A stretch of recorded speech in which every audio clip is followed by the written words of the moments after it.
webcast is now starting. All attendees are in listen-only mode. Good afternoon, everyone, and welcome to the Future of Higher Education, the New Faculty Paradigm webinar. On behalf of the Member Relations Committee and ACBSP, I thank you for making the time to join us today. My name is Ahmed Eshra, the chair of the Member Relations Committee, and it gives me immense pleasure to moderate the webinar and introduce our speakers. But before we get started, I wanted to take care of a couple of housekeeping items. One, the link to the full presentation will be made available at the end of the webinar. Two, feel free to post your questions online throughout the presentation, and we will have 10 minutes at the end to field your questions to the speakers. Three, a copy of the session recording and your certificate of attendance will be emailed to you tomorrow. Now, it is my pleasure to introduce our speakers. Dr. Darrell Green is Dickinson Chair of Business and Professor at Oklahoma Baptist University in the Paul Dickinson College of Business, and Dr. Jay Gary, Associate Professor in Oral Roberts University, Tulsa, Oklahoma. Now I turn it over to our speakers to start the presentation. Well, thank you, Ahmed, for such a wonderful introduction. I want to, on behalf of Dr. Jay Gary and myself, I want to thank ACBSP for putting on a very timely topic, the future of higher education. And welcome to my ACP family all across the globe. We're going to go ahead and get started. Although this webinar is virtual, we want to make sure that we get your input and take good notes. All right, who am I? Well, again, I am Dr. Darrell Green. I'm at Oklahoma Baptist University. Been there since 2016. I'm originally from Louisiana. Shout out to Southern University, my mechanical engineering degree. Spent 27 years with the Department of Energy managing nuclear and non-nuclear projects. Felt the calling to get into academics. Been in academics since 2005, about 15 years. And I'm really excited about being here. What about you, Dr. Gary? Yeah, greetings, Dr. Green, from Tulsa, Oklahoma. I'm the Associate Professor of Anticipatory Leadership at ORU. I'm the previous chair of the Association of Professional Futures, and like many of our colleagues online, I've taught from the MBA all the way up to the doctoral level in schools and colleges of business. So it's a pleasure to be with you. Looking forward to our conversation.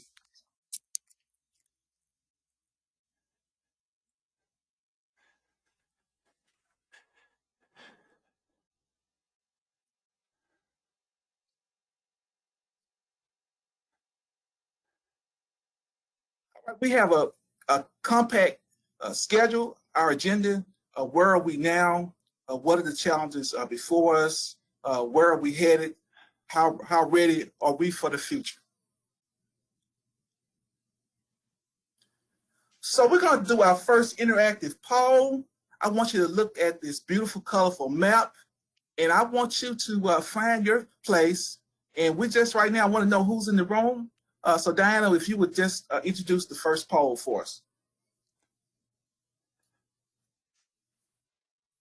So again, take a few minutes.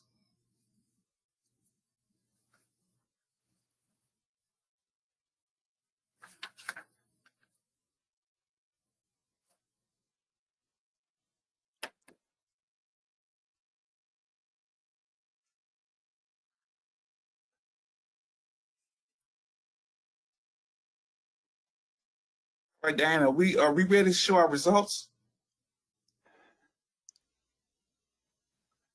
All right, so we have 14% from the Northeast. We have about 20%, 26% in the Midwest. We have about 9% in the West, 22% in the South, and 28% outside of the country. So again, we want to welcome you guys. If we were in the room together, I would be doing a high five going all across the room. So one of the things I just want to let our colleagues know that are in outside of the United States, we're going to focus on the domestic United States, and then we're going to go abroad. So everyone is going to be covered in this particular session.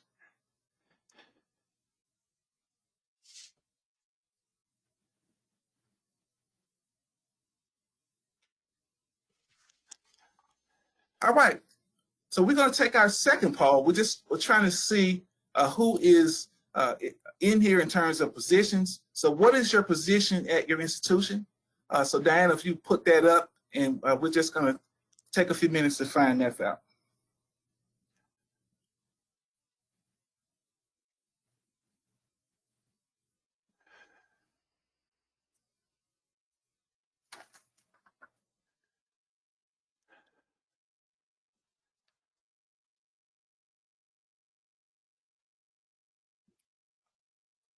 Diana, are we ready to show our results? All right. So we have 10% administrators. We have 40% deans and chairs. Great. We, of course, have our colleagues, our faculty, 37%. Staff is 6%, and 7% is students and others. Now, I hope I have my students in there. They're gonna get a quiz. But we want you guys to really feel comfortable in what we're doing. So we're gonna move forward. Dan, we close the poll for me. Okay. Moving right along. So again, our agenda. Where are we now? So I just want to let you know that Jay and myself have spent a lot of time on this topic, the future of higher education. Jay is a futurist. He's been speaking all across the country. Myself, I've been doing some research on cultivating the entrepreneurial mindset in today's small liberal arts colleges and universities, and mapping out disruption in higher education, the new faculty paradigm. So we've been really taking this subject seriously. So the aftershock, I want you to kind of reminisce. I want you to think about 2020 March. What were you doing? How were you impacted? So let me just say right now that the pandemic has had a major impact for global education all across the world. Millions of learners were affected by the COVID and the outbreak, and we're still dealing with the aftermath of that situation. I want to also give you some stats. McKinsey and Company did an analysis and showed that the impact of the pandemic on K through 12 in the United States was significant, leaving students on an average 5 months behind in mathematics and 4 months behind in reading by the end of the school year. So very, very impactful in terms of that. Our feeder schools, K through 12. So here's the thing. Yay, we survived as faculty, but what about our institutions? That is a great question. As we pivot back from 2020 in the pandemic and today, we have 1 million fewer students in college and universities. I want you to just pause and think about that for a bit. But there are two other takeaways that I take from that in terms of what faculty. So faculty are still not convinced on the merits of online education. Inside Higher Ed did a study on that in 2020 and said that fewer than half of professors surveyed view online as an effective learning method. So that is still the jury's out, and we were able to manage to be online in 2020. I think it was the greatest online experience in history. But the students also have a big question mark about that. One survey suggests that more than 2/3 of the students reported they learned less because of higher education shifts to online learning during the pandemic. So those are some things that we need to consider as we move forward. So the question, looking hopefully moving forward from the pandemic, are we still in the bubble? Are we still in the bubble? It's a question for higher education. We still have rising student debt. Doesn't seem like it's going to go away. And there was one study that looked at the pandemic, saying parents, K through 12 students have a lot of anxiety, a lot of concerns, and that is not going to go away. As you know, we live in a very polarized society, dealing with politics, and that's not going to go away.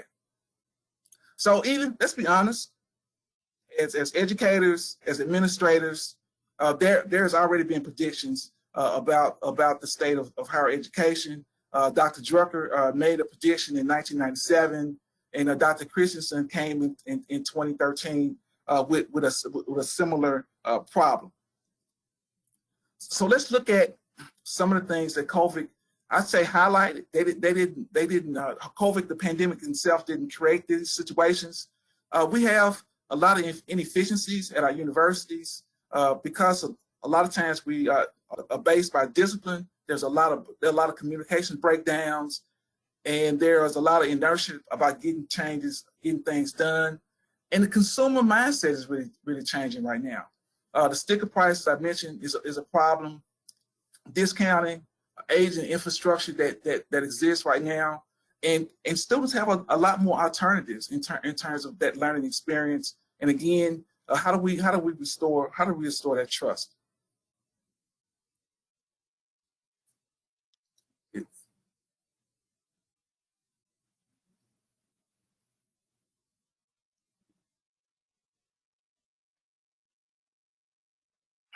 So in the United States, and education has always been an important part of our life, but today people are still questioning now: is the education, is it really important? Is it significant? And this whole term about career readiness, people are really concerned about that. Are we really doing our students a service for that? And even there's a strife even between business, which is our stakeholder.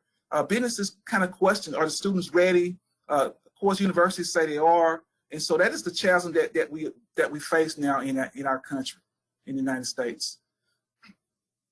So one of the things that we can take away from this section is that we are faced with a lot of problems. Universities are going to have to make some hard decisions. Do we contract? Do we merge? Or do we close? And so the bottom line is we are in trouble. We are in trouble. And with that said, Jay is going to come up and he's going to better define the challenges that before us. Jay? Yeah, thank you, Daryl. So, what are the challenges before us? They're immense, but how do we face them? I think the good news, as Daryl mentioned, and I'm going to establish now, is that we've been there before. This is not the first rodeo for higher education. You can see on this slide, we've been in inflection points or liminal points. We had decisions to make, hard choices at the Civil War, at World War II, and now the global pandemic. At the Civil War, we responded with the land-grant universities and public universities in the U.S. At World War II, we came back with the GI Bill that put a rocket ride on middle-class enrollment in higher education. But the global pandemic has forced a situation now where we must fix the tuition revenue challenge, and how do we move beyond?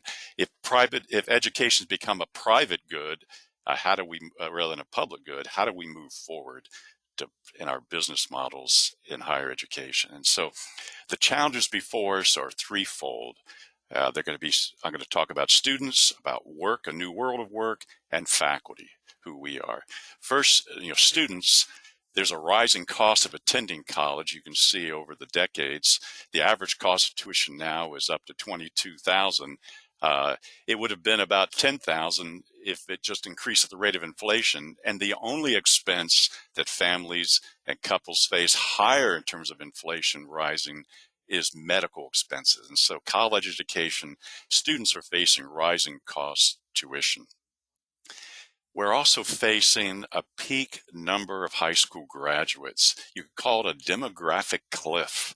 You can see on the green line enrollment of high school graduates graduating has increased, but come 2025, the start of that bright green line, birth rates from the Great Recession of 2008, 2009 will show less high school graduates, people graduating from high school. Fortunately, in the meantime, we've had increasing numbers of high school graduates bump and buffer that trend.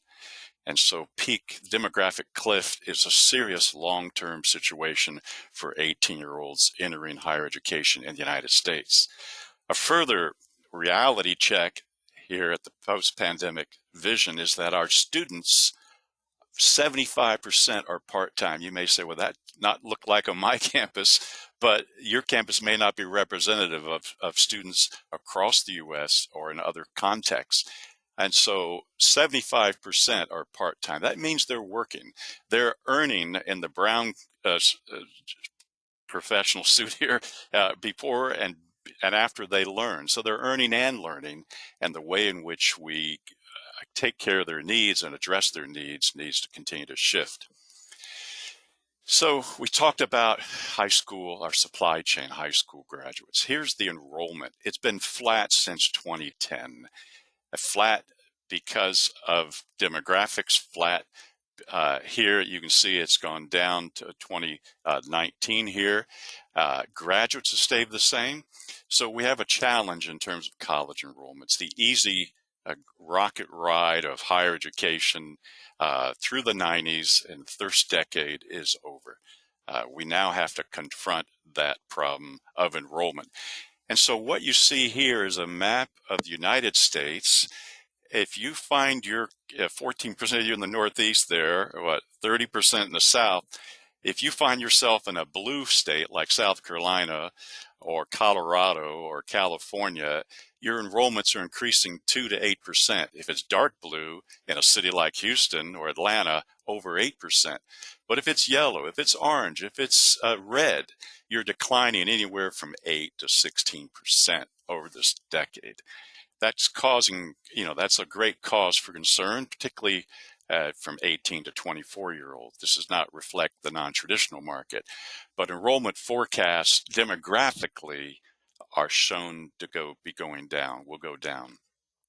And now this is the story here of how we rode this rocket ride of education. You see here 2 lines, red and blue, of high or top third quartile students. Fourth and third, it means above the median income of the United States. And their attainment, in other words, the top income line, 77% of those have a associate's or a bachelor's degree by 2015. But those in the lines of first and second have 17 and 9% respectively. What this means is that our traditional focus has been on growth from upper high-income families above the middle class. We have not had a transformational focus on those in low-income families. Yet the dynamics and the growth and the changing demographics of students over the next decade and beyond will come from more middle class and lower middle class families, and we need to be ready for them as educators. So that's the challenge before us with students. Second, we face a new world of work. You've sensed this, you've studied this in your school, business school. The future of work is changing, the digitization. 1 out of 3 jobs are said to be replaced by robots or automation by 2025. 140 million workers displaced. And what you're seeing here, though, is the amount of workers, bubble map on the right, 20 million U.S. office support folks. But by 2030, they'll decrease by 11%. But there's other professions gaining. So the question is our curriculum aligned to support the growing occupations in our context? You can see here growing occupations, health, STEM, health aides, business and health, correct? Or here, business managers, education, workforce training, customer service and sales. Are we preparing people for the future world of work, of working with technology? I think one of the greatest misnomers is artificial intelligence. It should be called augmented intelligence.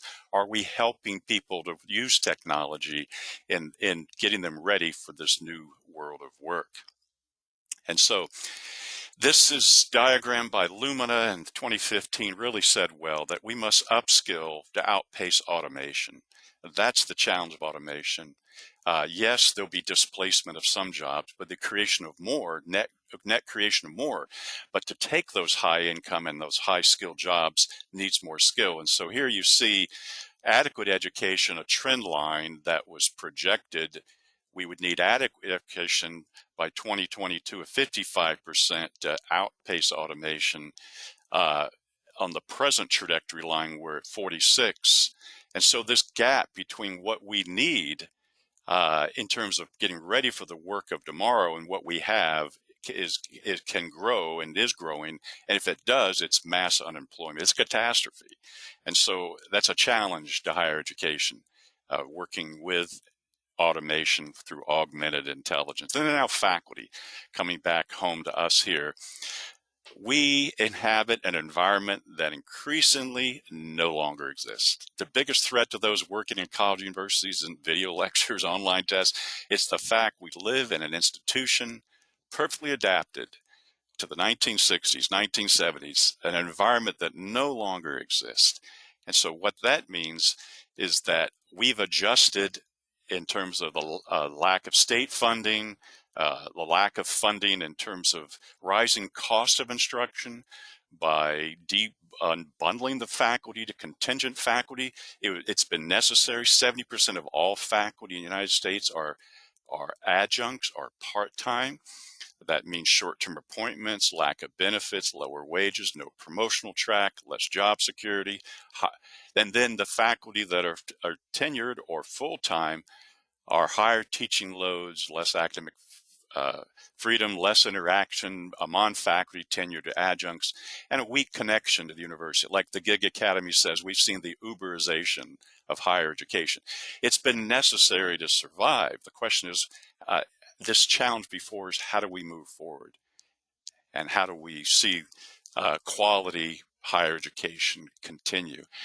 So we often bemoan, as faculty, I earn tenure, we often bemoan that it's whether that's the elite rock climbing board, student amenities of growth and sucking funds from faculty pay, or administrator bloat, etc. And it is true that we've had a lot more focus on large services, mental health, and others, and the pandemic has been very timely. But faculty are still the highest human capital expense in U.S. higher education, 35%. And I might just say, P.S., we earn every penny of it, and we well deserve it.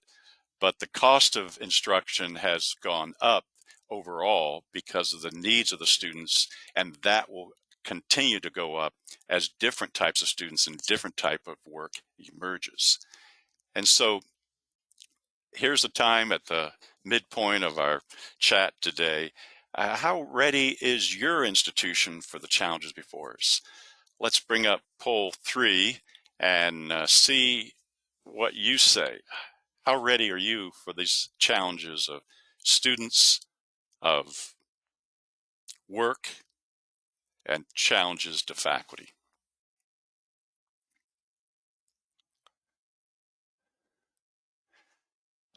I can see partially ready is taking a lead. Fully ready is the Minority Report. Almost 30, under 30% not ready. Some are unsure. Let's see the final results. And thank you for our staff. So 1% fully ready. 67, 2/3 partially ready. They're in the game, right? Not ready, 25%. Unsure, 7%. Thank you for that poll. That leads us to our second segment of our session.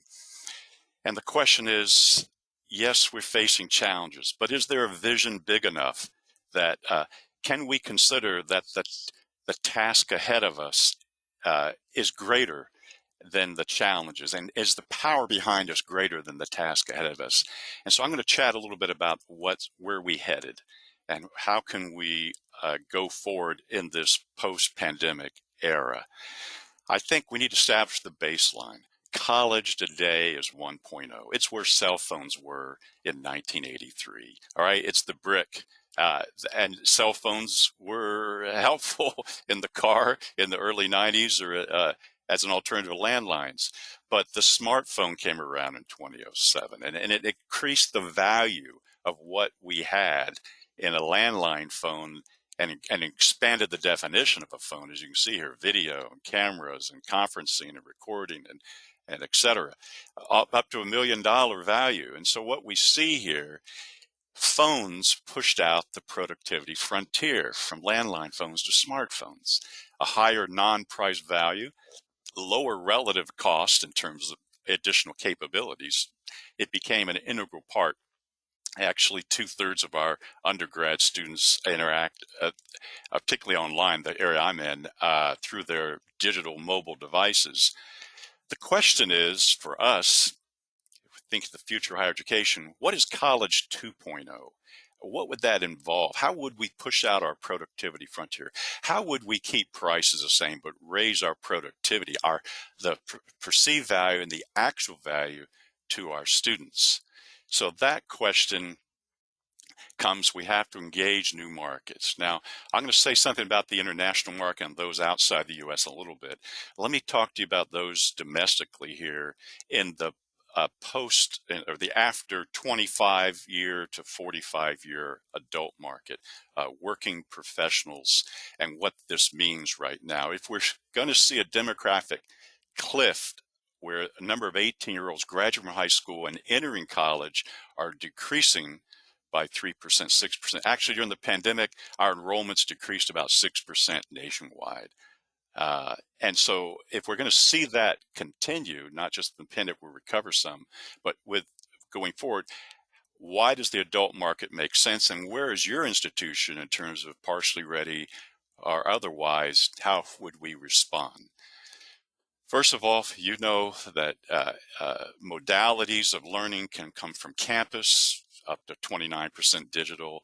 They can come from online, over 80% asynchronous, most of all instructions online.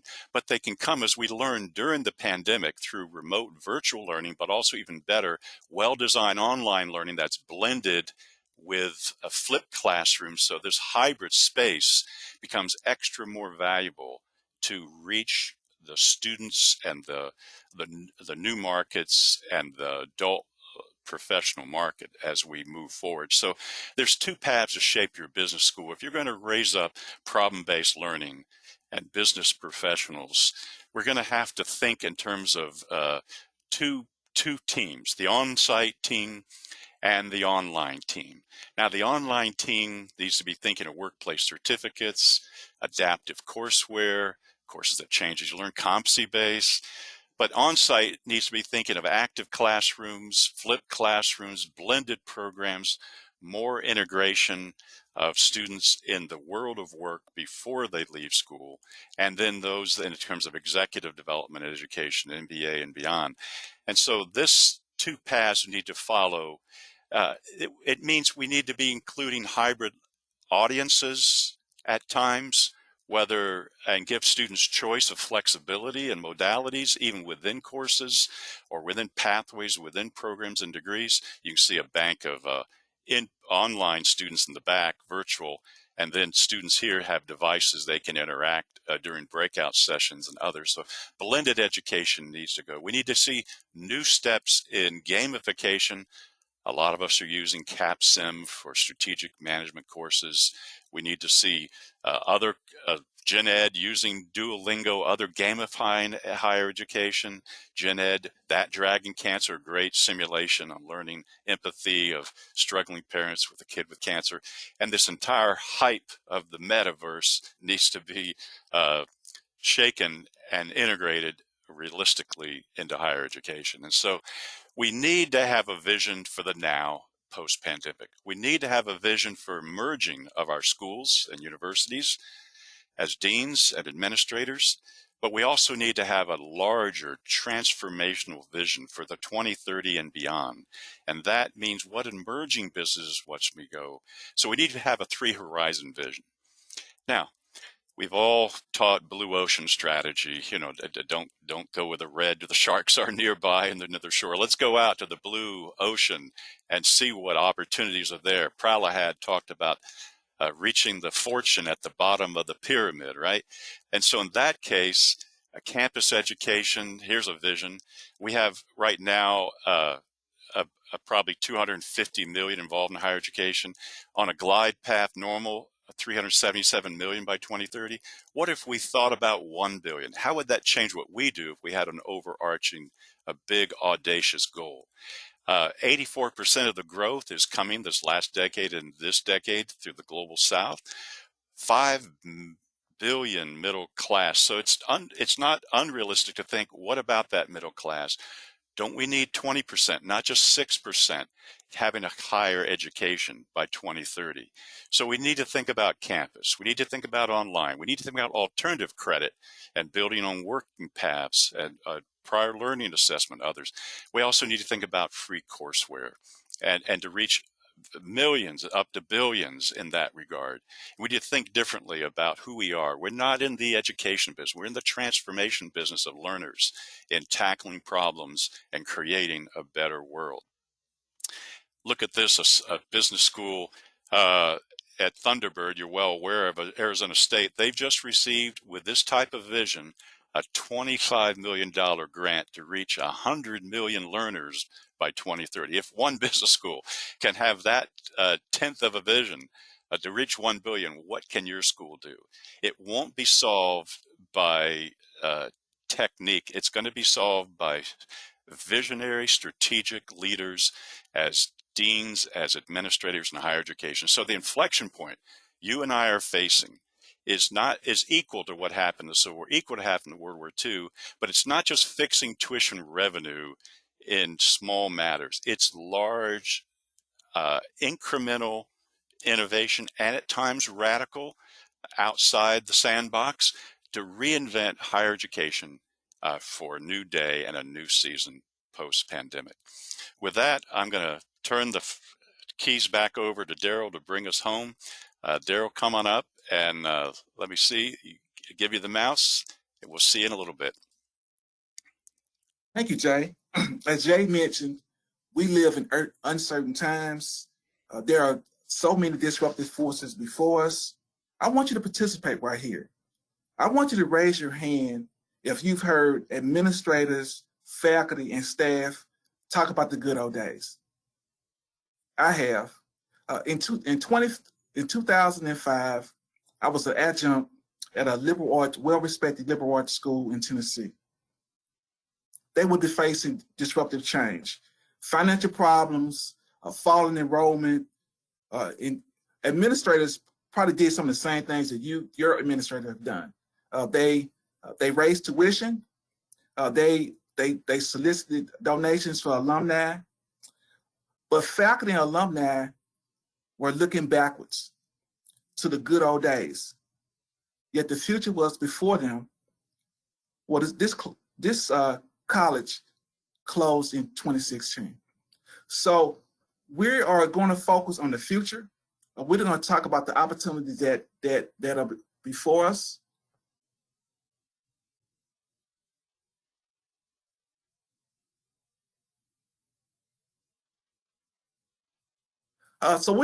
So now we're going to take our final poll, and I'm going to ask that Diana put the last poll up. How ready are you for the higher education revolution? The revolution is coming. How ready are you for that?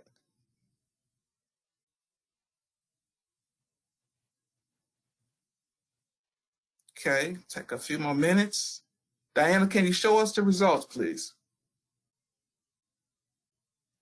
Okay, so we have fully ready, about 10%, partially ready, about 59%, not ready, 25%, and unsure, 6%.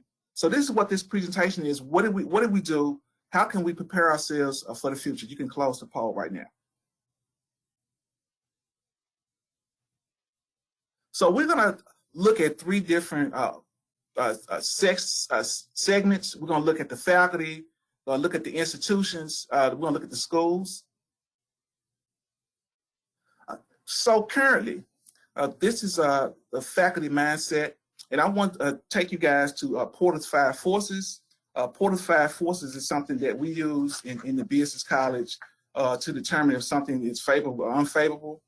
And we say profit is negatively affected with increased competition, lower barriers to entry, a large number of substitutes, and increased bargaining power of customers and suppliers.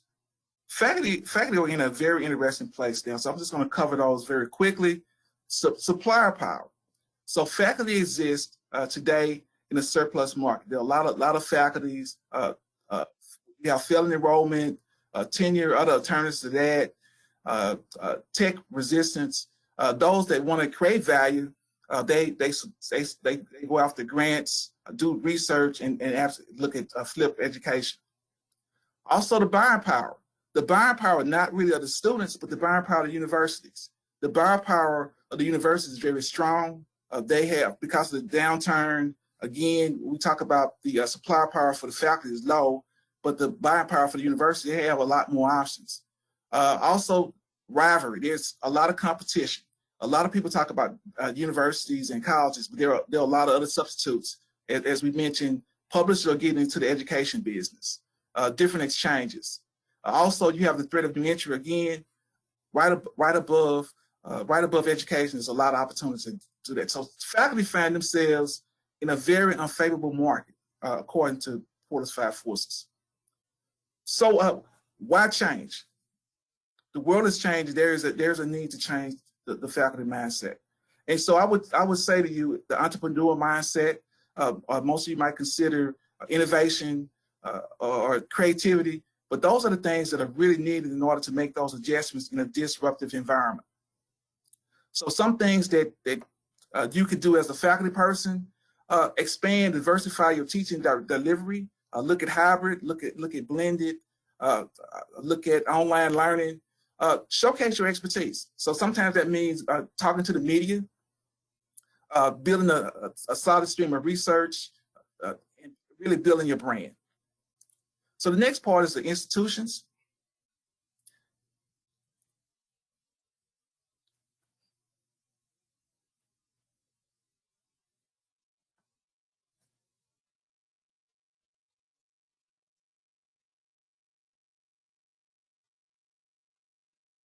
So the institutions also face challenges. The model that we had was showcasing the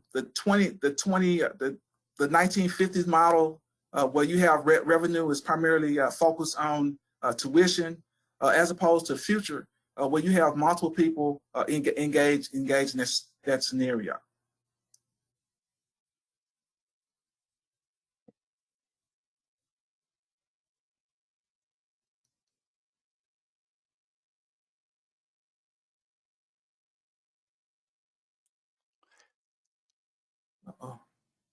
Daryl, let me check and see if these slides are unhidden, and they aren't, but I'm going to unhide them and you can address them appropriately. Thanks for your flexibility. I'm going to take them up right now. Back to you. Okay, thank you so much. So looking at the current model versus the future model is what I'm gonna cover very quickly. So the old model, looking at the model being the terminal knowledge versus continual knowledge in the future. Looking at the administration, currently primarily United States, white males. In the future, it's going to be more diverse, minorities, women, international folks. Looking at the target customer, traditionally has been 17, 18-year-olds from the United States. Looking at the future, we're looking at a diversity of individuals, women, minorities, again, non-traditional students that we're looking at. Looking at the product, primarily terminal degrees, we're going to be gravitating to a diverse assortment. How about virtual reality services? How about employment and career services? Looking into that. Looking into the results or outcomes, market demands, looking at adaptability in terms of that, in terms of revenue, that single student model of tuition, more diversity, on campus platforms in the old days. The future is everywhere, based on what the customer wants. Again, tenured professors full time. The future is going to be a hodgepodge. Tenured faculty is going to be a small group, and we're looking at several options on that. So in terms of shared governance, currently I would say 1.0 is just silos. The future is going to be very, very different. It's going to force us in terms of the faculty, administration to come together, to work together to make this thing work. And now we just want to hear we want to try to get your feedback at this point. And I'm going to ask my colleague Jay to come with us, and Ahmed would kind of let us know if there's some questions. I hope we have some questions out in the audience. Okay, so now is the time for audience members and attendees to ask any questions if you have any, and I will field them to our speakers.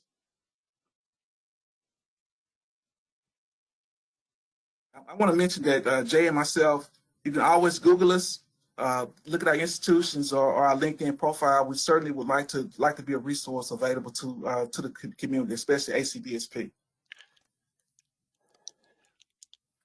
Ahmed, there are 4 questions in the question area. Okay, let me.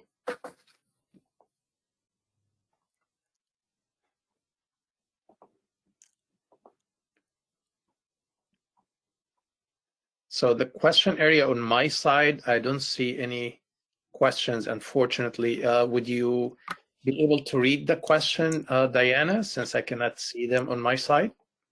I would be happy to.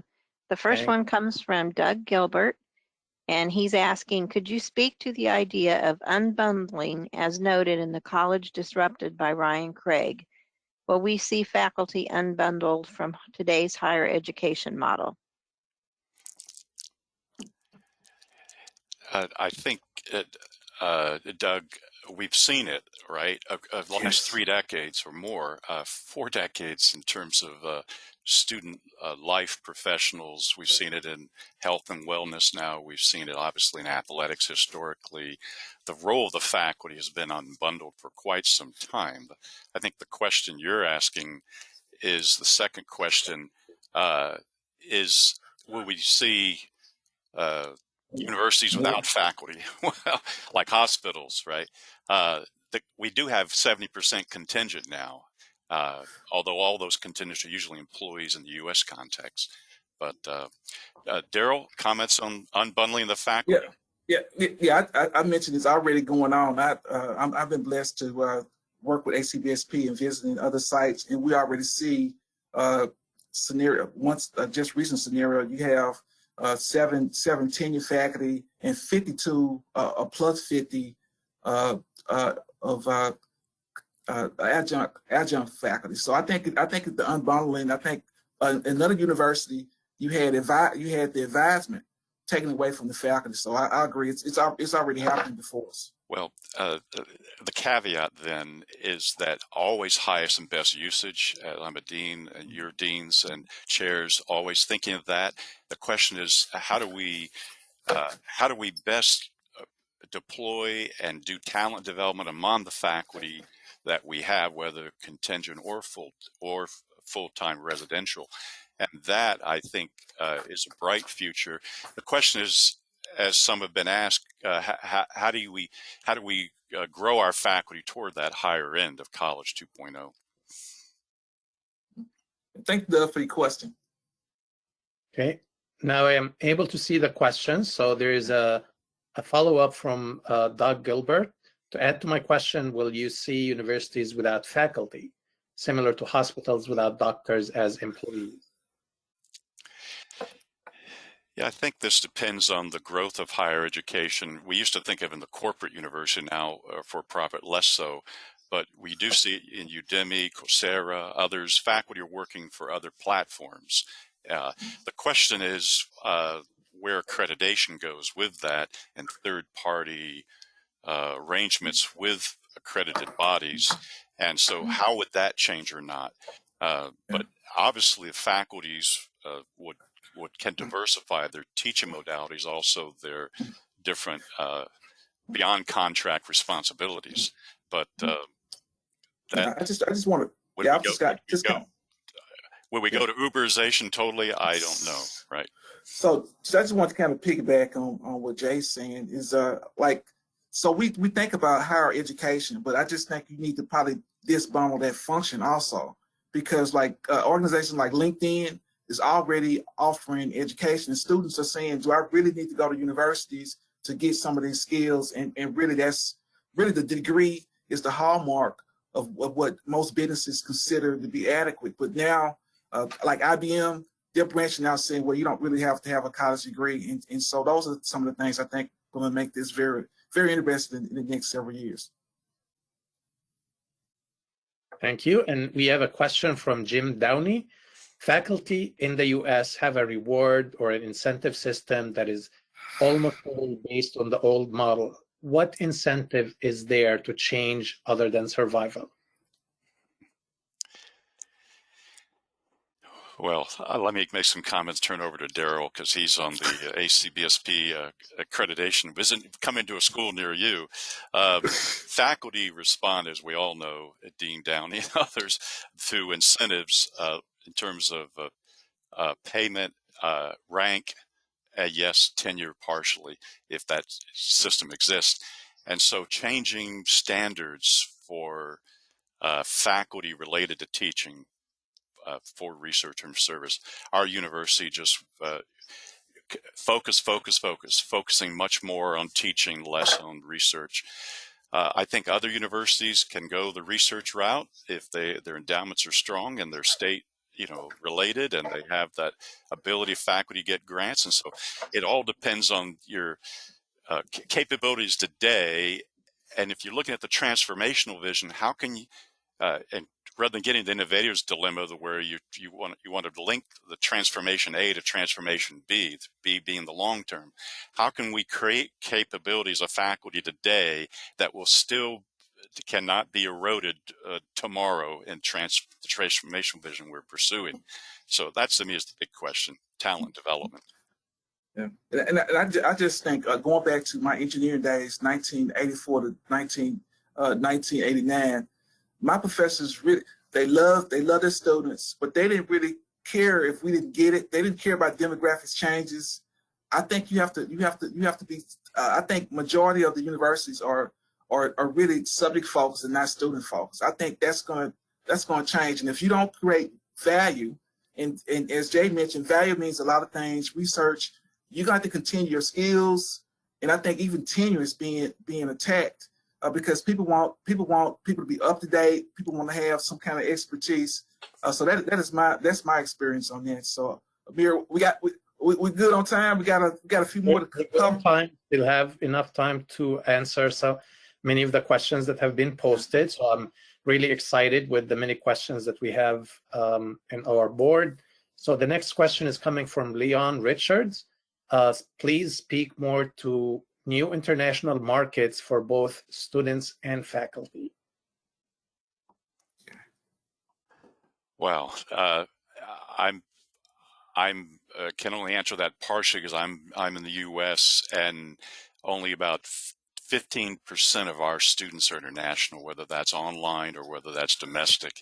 I think in certain nations like Australia, UK, others have played the strong international student card, particularly residential, but I don't think anyone has really broken the code of international students in the online blended role successfully. Now, there's large online institutions internationally, South Africa, Thailand, but I think that's a role, and with rising 4G, 5G around the world, we've seen a transformation of work working professionals in our context, I think that can open up possibilities. The issue is revenue, and so you have to have different tiers. The slide I shared on the 1 billion by 2030 showed different tier rates of price points. So the price point you charge we would charge a Brazilian coming from the U.S. would be much lower. So we've awfully gone tiers, but the only way to maintain those tiers is through scale. And so the vast majority of students that go attend a university are still usually regional, even domestically in the States. And so that's a large question. How do you get to 20% of the middle class worldwide through higher education? Yeah. And I just like to just kind of add that certain countries like India, they're already trying to work on underserved populations. And I think one of the things is everybody wants to come to America, but even with the election of, I think, 2020 of a different president, and everybody was internal, people looking at different options. So I do think there's going to be a surge outside of the United States, people that's going to be reaching and reaching unmet needs. And I think it's going to happen. I think it's going to explode, because I think you look at Africa, you look at South America, you look at some of the Asian countries. There's certainly a need from as Jay mentioned, the middle class and the lower class are looking for education, looking for some kind of way of doing it. Just got to be cost effective. Okay, and the next question is from Rita Borzillo. How do you convince older faculty to accept the change? It's very simple. Hire younger faculty. Yeah, I just think, some people, you gotta. Some people are not gonna want to change, and I think Jay is right. You just gotta work with the ones that wanna transition and adaptable. Just because you're old, I am old, doesn't mean that we can't adapt. So I just think you just gotta have a person with a different entrepreneurial mindset. Amir. Okay. Amir, I'm sorry, Amir. That's fine. Next question is from Amber Wysen Hunt. And the question is, considering the rising cost of education and uncertainty in the area of college education, would you recommend students pursue doctoral degrees and the college faculty career path at this point? It depends on what type of terminal degree, doctoral degree. If it's in the STEM areas, engineering, science, health, absolutely, and it has to follow growth areas. There is justification for other degrees. Obviously, DBAs would be our strong sweet spot, and ACBSP. Always, there's a huge growth area now emerging in financial tech, as many of us have tried to expand our schools with concentrations and majors, minors. But in terms of doctoral degrees, that Porter's 5 forces of substitutes and emerging, we have a glut of PhDs in the U.S. We've got of doctoral degrees, professional doctors. The question is what type. We need more DNPs, doctor and nurse practitioners. But there is a role for those that have a technical master's to get a more general and to have a vital role as adjunct faculty. So, Adair, you want to make a comment on some resources? Yes, we have quite a few resources that we've been utilizing. We do have our presentation that's available for you. Ahmed's going to make it available for you, and we are doing some research. So we want you guys to be available. Like I said, we are a resource, myself and Jay, and we just want to tell you yeah. So here's our information, our contact information. Thank you so much, ACBSP. We love you. Great job, great presentation today. Thank you. Okay, so finally, I just want to mention that there is a number of questions that are still on the board. Unfortunately, we are out of time, so we'll field these questions to the speakers, and they will be in touch with you directly with the answers. In the meantime, I wanted to thank attendees. It's through you that these webinars are successful, and we welcome your feedback. We would like to hear from you in terms of what the next webinar topic should be. And I would be remiss if I did not thank Diana Hallard and Harmon Hayes for being the soldiers behind all the webinars that we offer. I want to thank our Member Relations Committee and, of course, our speakers, Dr. Daryl Green and Dr. Jay Gary, for such a great, informative webinar that I definitely personally benefited from. And I look forward to seeing all of you again in the near future. With that, thank you very much and have a great rest of your day, everyone.